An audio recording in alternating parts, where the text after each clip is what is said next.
Alison Linnell is a graduating MFA student studying creative nonfiction. She has gracefully juggled many different roles: writer, student, writing instructor, program assistant, wife, mother, and grandmother. And now she is anxiously awaiting her upcoming California vacation, which I should add is very well deserved.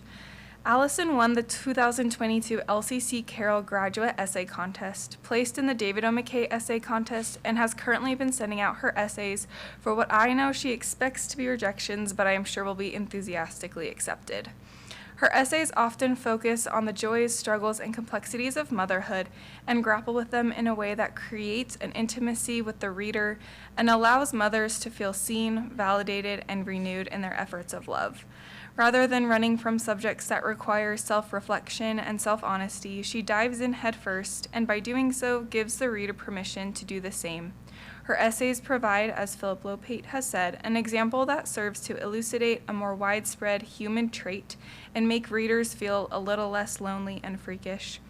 Allison's writing truly makes the world a better place, and her writing has personally inspired me not only to write openly and vulnerably about complex situations, but to write toward hope and to use my writing to inspire good in my small corner of the world. She is an amazing writer, teacher, mentor, mother, grandmother, travel companion, and friend. Please join me in welcoming Alison Linnell.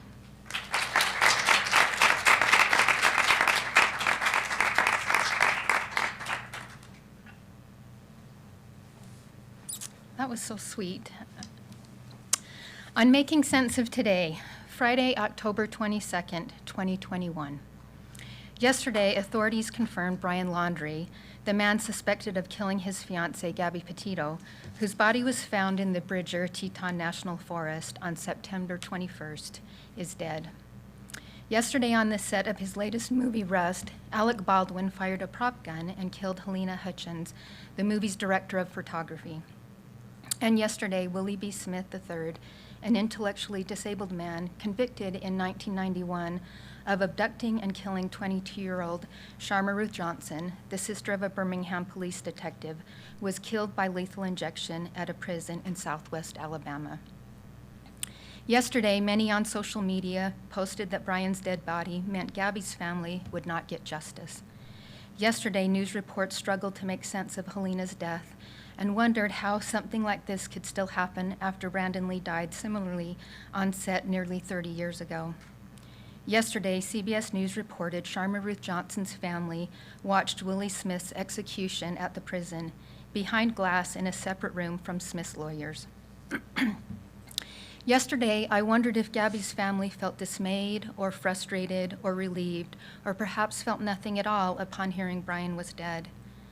Yesterday, I wondered if Baldwin was the one to contact Helena's husband and what he would even say and how they, Baldwin and the husband, would find peace.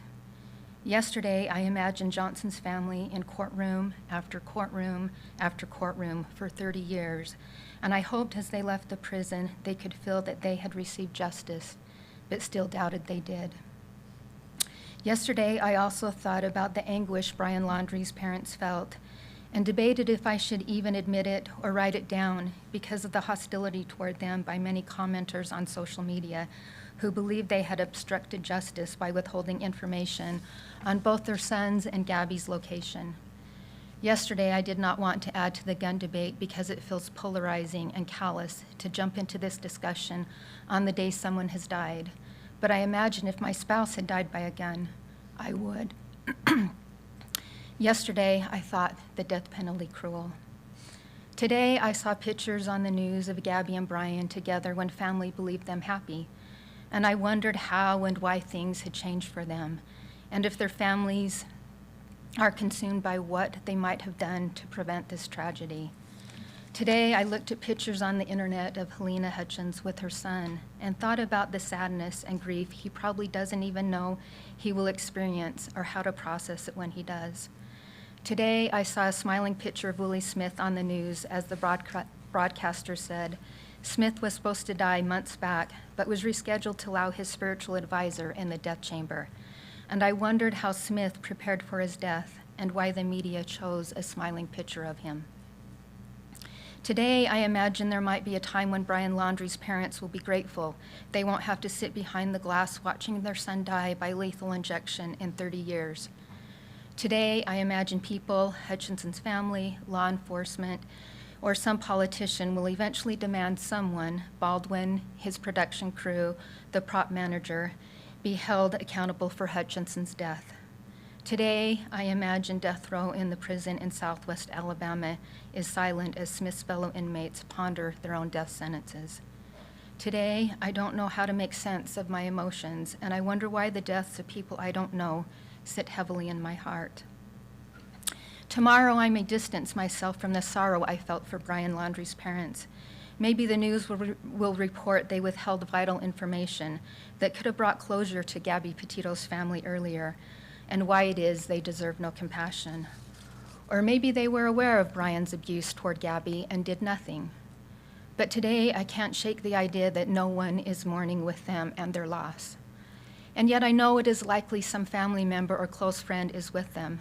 But I can't get the image of their daughter appearing on a morning news show before Brian's body was found, urging them and pleading them to do the right thing. So it seems likely other family and friends have distanced themselves from them too, and I wonder if they feel alone. But as I write that, I feel conflicted.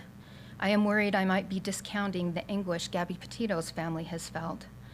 I don't know if mourning the death of one who was killed somehow trivializes the crime they committed and make it seem as if one may not value the life they took. And even though I see why some might have celebrated his death, I don't like the idea that we find another's death worthy of celebration.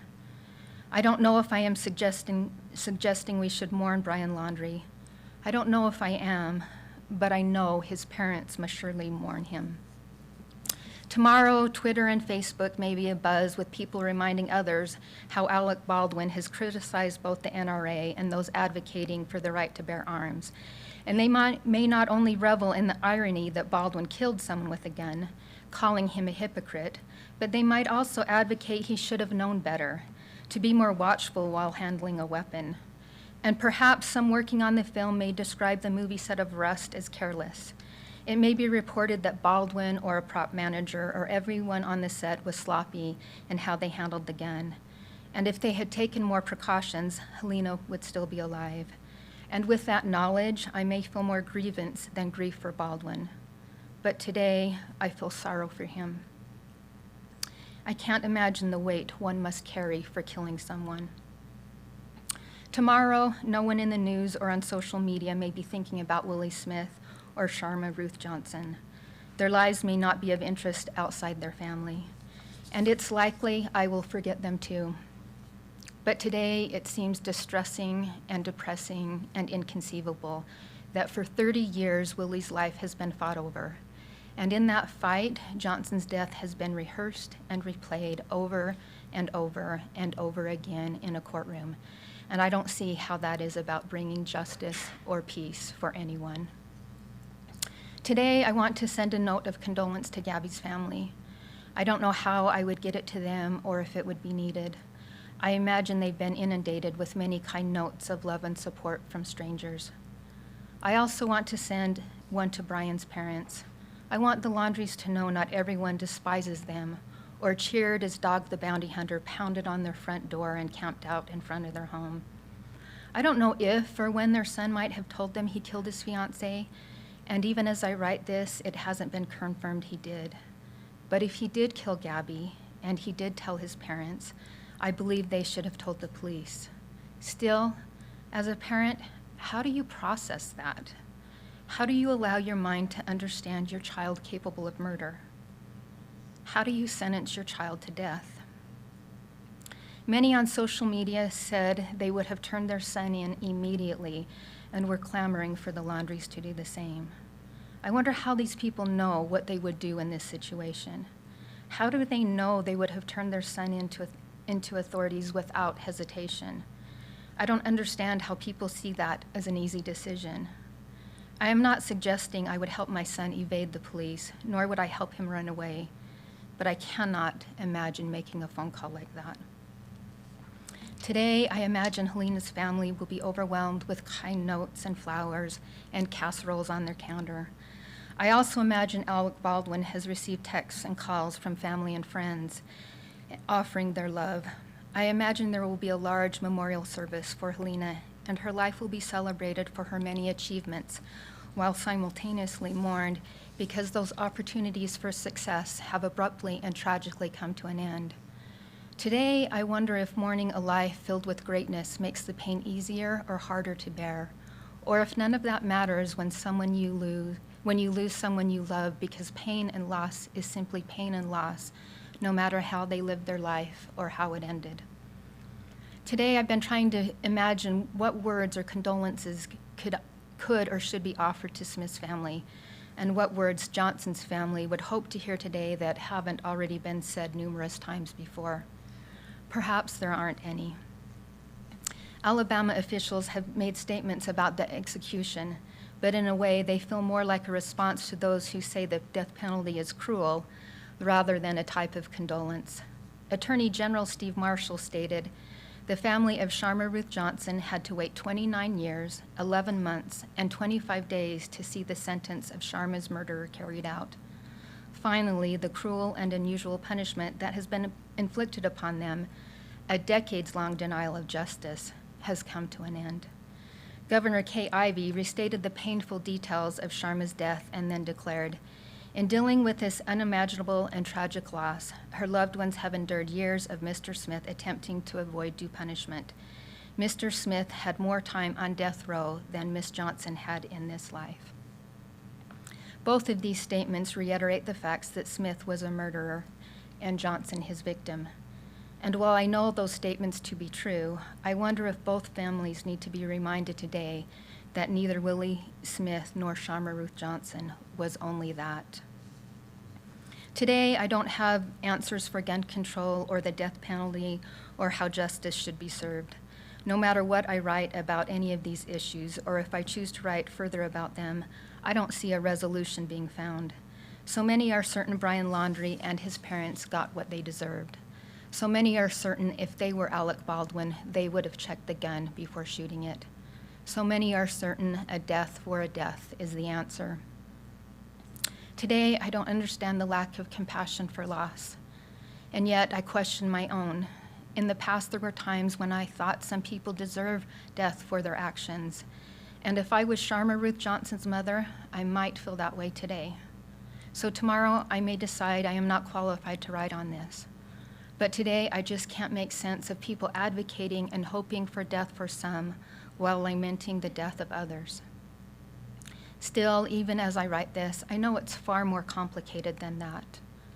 But today, I can't stop thinking, what if I was Brian Laundrie's mother? If I was, I would hope someone would let me sit and cry with them. Maybe tomorrow we will all be less certain of what our actions would be in another person's loss.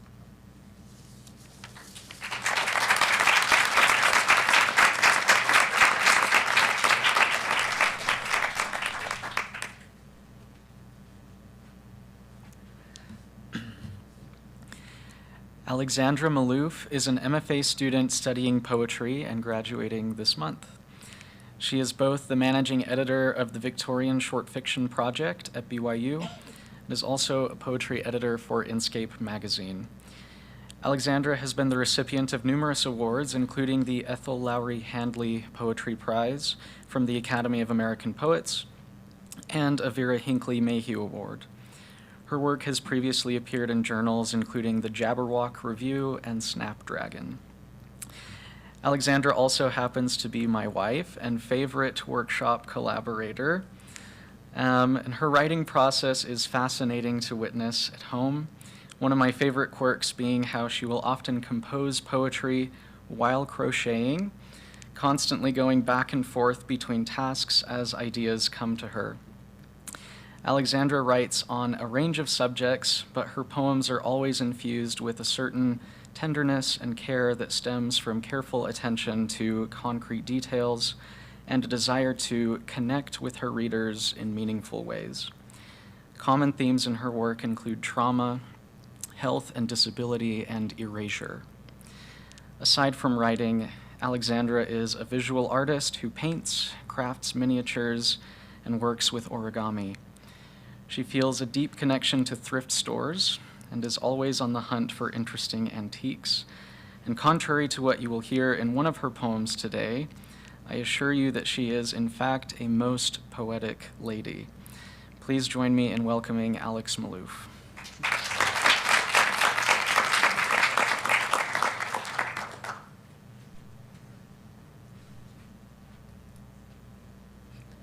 Thank you, Danny. Hello, friends. I'm going to read some poetry. And my first one is called 30 Ways to Break a Wheelchair. Before church, Noah Savoy tries to jump the curb in his wheelchair. When asked if he landed it, friends say he landed it on his face, scrubbed red with road rash. On the day he broke his spine, he flew 32 feet into the blue atmosphere. But today, his old bike is patinaed brown, paint blistering beneath sun, and as the wheelchair dumps him face first into the street, he sees a familiar flash of blue. Limbs splayed over pavement, he tastes iron, is propped up and told, "Rise, take up your chair, and roll." This next one is called Hair Fall. Again, my hair has begun falling out in clumps, airy wreaths that roll like tumbleweed through doors, ensnare their knots in drains and wheelchair brakes. An invasive species, this ivy owns my house. It adorns my shower walls and broods in the static between sweaters. From pillows I peel handfuls of fluff, slippery with oil. Danny sweeps up snarls and shows them to me, feeble trophies for living each day with sickness. While bone grinds on bone, feet stiff as stone, my hair flutters down and gathers like pear blossoms in the fissures of my wilting body. Does a branch feel a petal falling or notice only what is already lost? What new bud fills the empty place? I need not beg my hair regrow the way I beg nerves and muscle. Even in my grave, it will crawl through mold just to harbor me, a gold shawl draped over my clavicle like a hug, spilling warmth into my lonely heart cage. Next, this one is based on the Bible story. It's called Woman with the Issue of Blood. At all hours, wine feathered through fabric, seeping in sleep through my shawl and bedroll. Between thighs, a dark iris swelled purple, pruny, oozing the black dregs of yesterday's grape. At all hours, inking my skirt hem. At all hours, siphoning rosiness from my skin. 12 years unclean, I touched no one, been touched only grudgingly. When I brushed against that Nazarene's fringe, how many onlookers washed their hands of me? All paused then, nosing earth, I waited for stones to batter me, but instead my trickle slowed, coarse hands raised me gently. He looked a nobody, with crow's feet furrowed around walnut eyes, lips peeling in the heat. He but spoke, and my elders walked on, curved around me as water around stone, none touching, though their eyes lingered. Who was he to call it faith? My daily emptying of purse and womb, that final reaching for a crowd to hurl stones, crush my bones. Anything just to stop feeling pain. I stood numb and watched the people crawl like bees, sun lighting up their edges, and the sky cloudless, clean and bare and terrifying. This one is called Walking Past Dusk. A woman walking alone spreads her shoulders broad and struts, bitch glaring like she owns streets she's never seen. Swinging a bottle with the heft of a flail, she tells roommates to expect her at 11:38. Selects at random her route. Sometimes hide in hair salon, hail a cab, light up every button in the lift. Tonight she carries only her black belt heart and rounds the same block twice, listening for footfalls. Earbuds silent, she hears only the hiss of hydroplaning, the city's breathing. The sky is a denim haze, full of empty of stars, and still as bathwater or tea steeping.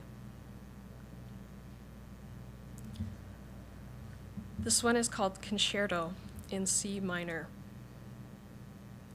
The 80s. I am not yet born.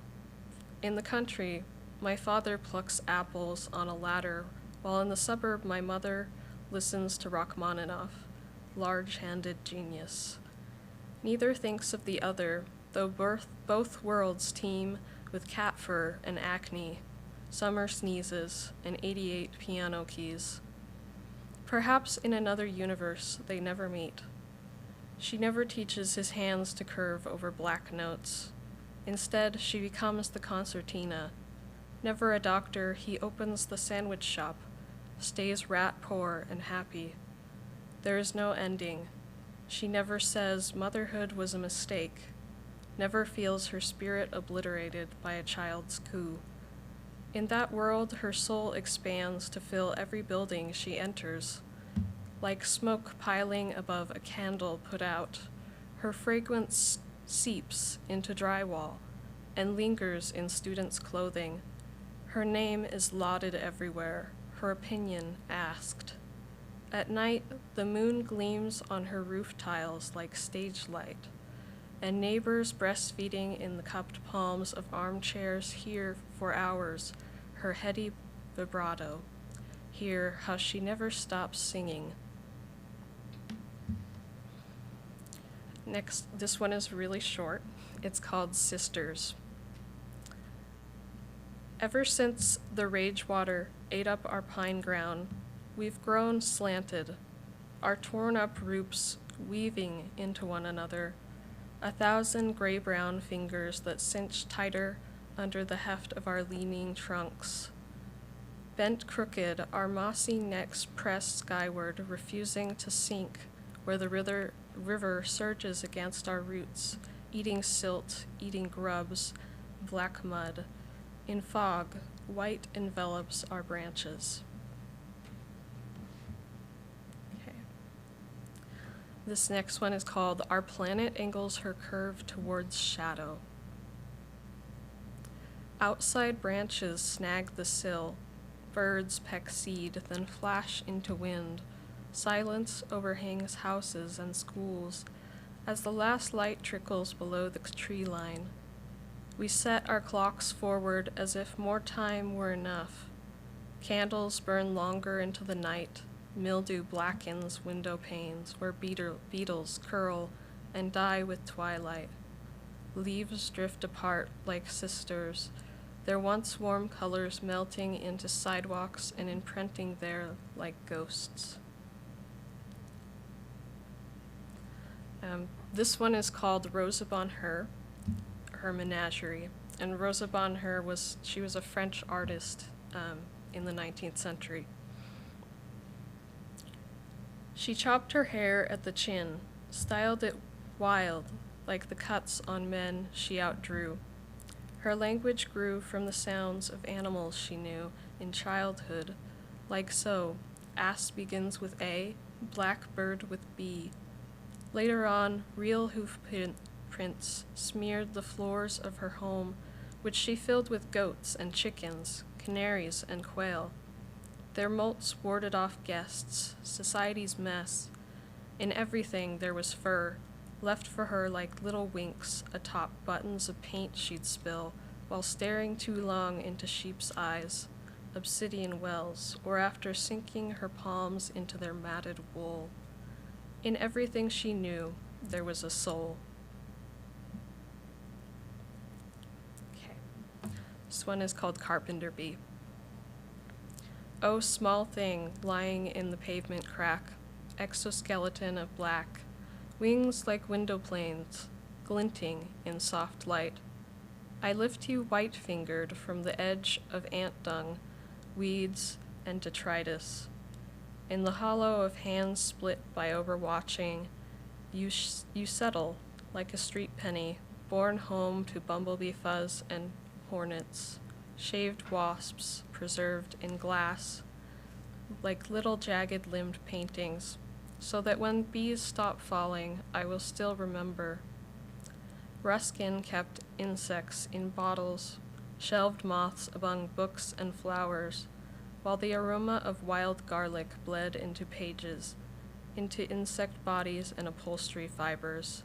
In his house, I saw myself reflected, the compulsion to carry home the whole earth. Oh, small thing, lying in the pavement crack, today I find your body peppered by wind, limbs strewn apart from thorax, split head, the four wings like scattered glass. No one will notice. Tomorrow you become part of the earth. This one is called Daughter. When you died, words grew hazy, changed their meanings. Now grief is a dry riverbed, desolate with shells and the echoes of bird cry, or the wails we made in your place. Shell is what's left when a body shrivels, collected in smog, a permanent testament to impermanence. Smog is my mind on migraine. Nebulous, it is the nameless pulp of you never born. Daughter, you were gravity, a cosmic glow accreting lucent skin and heart thumps, sable hair and self. Self is the breath I leave floating as I rush alone from grief to grief. I have two more, and these ones are a little bit lighter, I would say, than the earlier poems. This one is called A Brief History of My Failings. I'll never write a poem that rivals a putu bird's song, never birth a child who walks like you, tipping as if ready to fall right through the ground. I won't dance the Balboa with you or sing with our tea kettle's gall. I won't hear when you call me beautiful or ask the name of that marshy hot dog plant. I'll promise to go far in therapy, but hoard loneliness like I hoard plastic spoons and half-dead orchids. I'll interrupt you mid-sentence, mid-life crisis. I'll bead the kitchen floor with basmati rice, splotch our bathroom with menstrual blood, garnish the rug with little bits of paper and string. I will drench our couch in echinacea tea and lose that damned crochet hook every 7 minutes. I'll forget to eat breakfast, burn lentils to black, or cool oatmeal for 2 days. I'll forget your birthday, or the day we met, how incidentally our backpacks matched, how a bird swooped through rain into the Dublin airport, and the wind mingled ozone with nicotine. Last one is called Diagnosis. 26-year-old female complains of clouds in her brain and bad writing. Too neat, she wraps her poems in tissue paper and twine, shows too much and never tells. She's too attached to pretty words, and worse, sprinkles commas like salt. She can't resist obscure allusions to Aladinia or the Victorian hair rat. Likes old words, she's tempted to write in Bonnie Scott's. Cocky enough to try and freeze her voice in amber, she writes at the pace of a slug and does it with one thumb, tapping a screen while she lies cozied under blankets, wearing only panties and holey socks, a most unpoetic lady.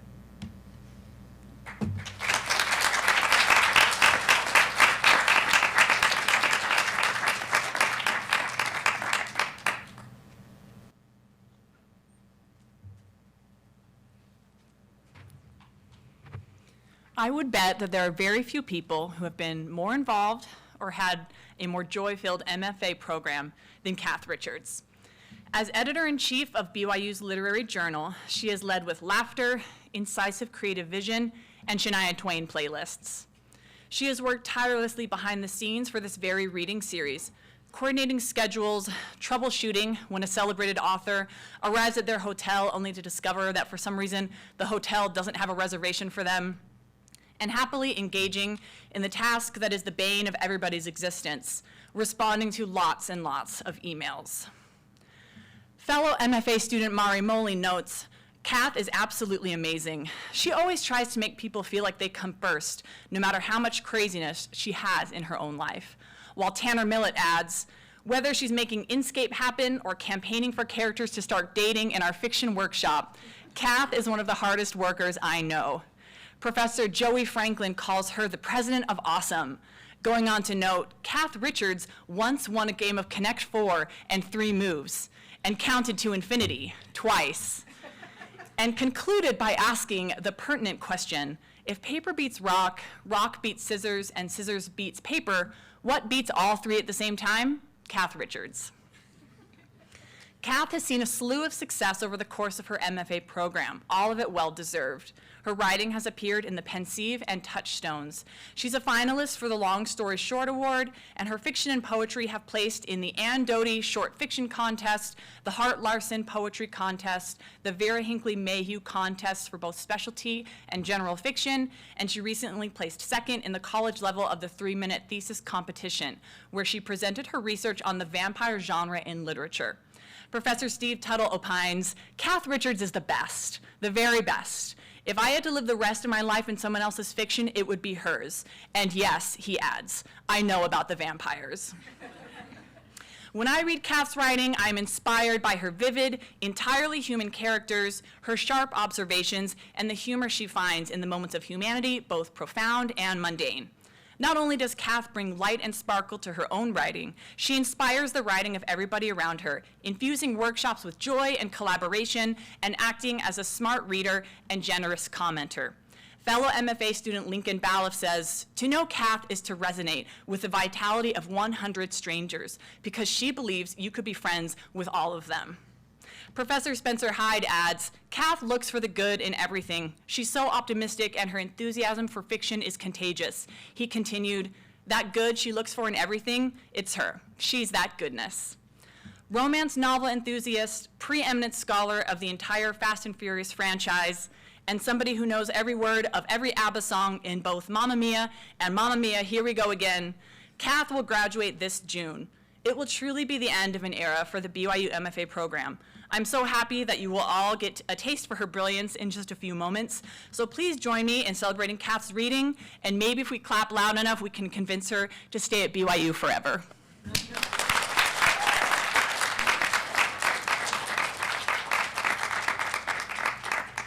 Oh, wow. Okay.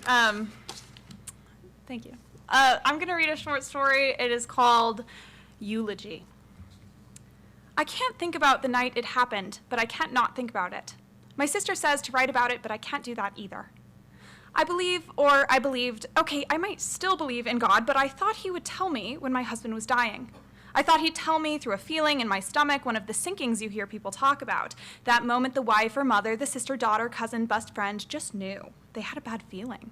They always talk about that bad feeling and ask with a knowing glint of their eye if I just knew, too. I didn't have a bad feeling. I was cleaning the downstairs, vacuuming, and listening to Katy Perry, and looking forward to chicken and veggie kebabs we would grill that night. We were going to watch a movie after. His turn to pick. The funeral was a total shit show. Well, maybe it was actually really nice. I don't know. Who are funerals for? Supposedly me, right? The family, the wife. I threw up all morning. It was almost laughable how miserable I was. I did laugh morbidly because my husband died, and I was wearing a scratchy dress my sister let me borrow because all of my black dresses were a little too slutty. And she was in the bathroom holding my hair, and we were both laughing because we couldn't help it. We laughed because there was nothing else to do, and then we cried. And I didn't feel guilty about laughing because it was the first thing I had felt other than the black pit of everything in the 2 weeks since he died. And then we went on to the funeral. That funeral was not for me, I don't think. I think it was for the people who knew him less, who could bear hearing people remember him. The eulogy read by his brother was beautiful, but it didn't get him right. I overheard someone call me a widow the other day, just a couple hours after my new doctor called me Mom for the first time. They always do that, I think because it's easier trying to remember the names of every other pregnant 20-something. Congrats, Mom, she said, and she really meant it. She didn't know to call me widow, or she might not have been so enthusiastic. I'm wary of God now. There's a little statue of Jesus in my mom's living room, and I make it a point to stare levelly at it for 3 minutes once per day. It's an intimidation tactic. God does not need another reminder that I'm mad. At work, they made me a sheet cake to welcome me back. My sister said it was kind of tacky and weird. It's not like you were coming back from maternity leave. Will they make you a cake then too? But I ate 3 slices. It was a zucchini cake with cream cheese frosting. People keep saying to me that it must have been his time, tragically young, almost 30, but in a better place. And isn't there a comfort that I'll see him in heaven? Not to mention, I'm showing now, and everyone keeps touching my belly and saying with misty eyes that through the baby, I will always have my husband with me. But I won't. I don't. The thing about these platitudes, that you'll see him again and he is always with you, is that they're trying to make me more comfortable with the fact that he's dead. Death is the definite thing that separates couples, and heaven is an eternity away as far as I'm concerned. The only amount of time I can comprehend is the time I am alive, and he's going to be gone for the rest of it.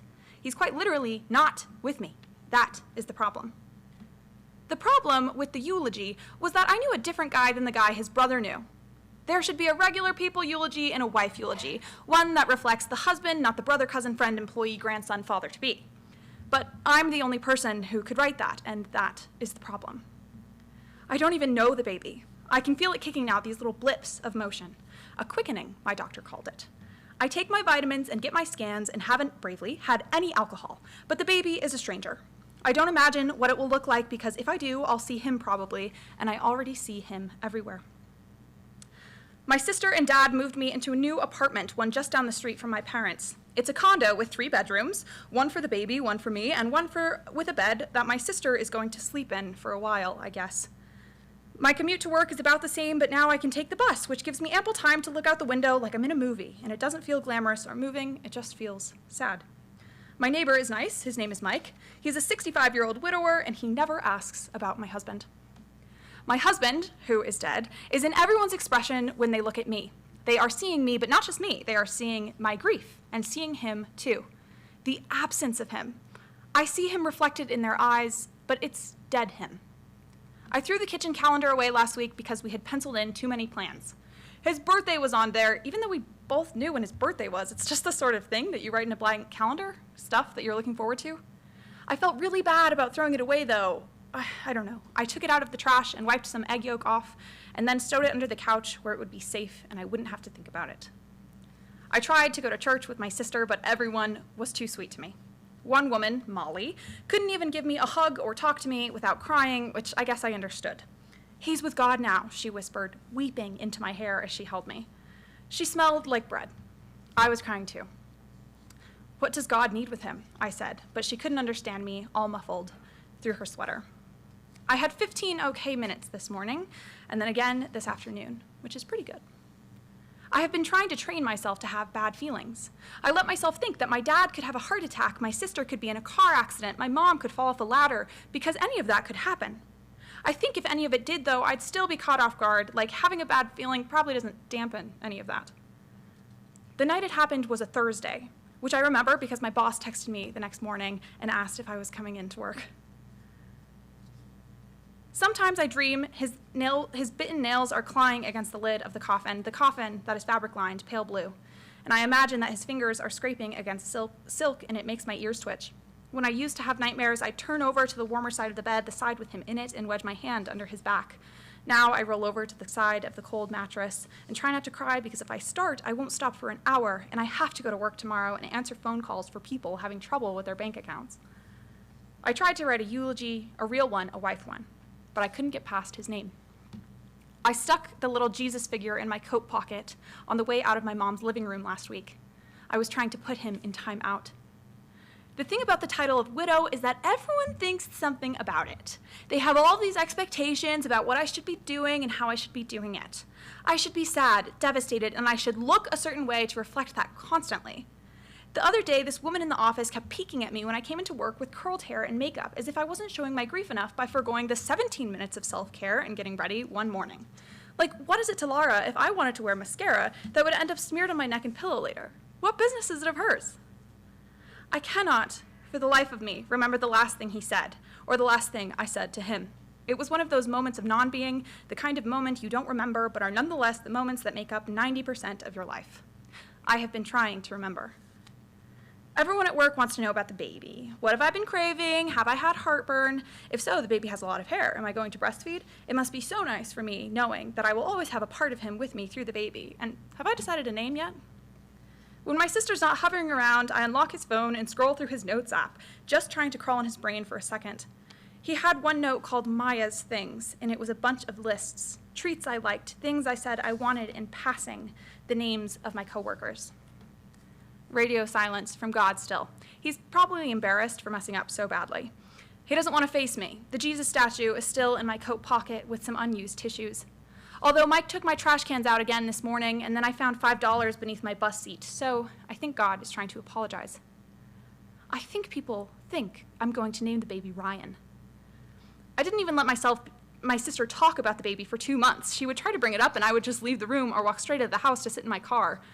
Will it know I was trying to ignore it, even as it was making space in my stomach? I made some progress on the eulogy. It no longer just says his name. It now also says his hair color, eye color, height, and description of the smell of his breath. Not the breath from his mouth, but like the smell of his breath when he would breathe through his nose just before bed, and I would put my face real close and inhale for the length of 2 of his exhales, just trying to smell it better. No okay minutes today. I stopped wearing my wedding ring not because I wanted to, but because the baby was making my fingers too big. People in the office and everywhere else keep glancing at my hand, though, how empty it is, and I feel like I have to tell them, it's okay, I haven't started moving on, it's just the baby weight. I'll wear the ring again soon after the baby's born, don't worry. But they never ask. I just see a flash of dead him on their faces, and then they move on to the next thing. I thought I lost the Jesus statue, which sent me into a panic. I was throwing around pillows and blankets and all the clothes I've left strewn on the floor, but my sister found it in her car. She brought it over right away and didn't ask me about it. I think it's become a sort of totem.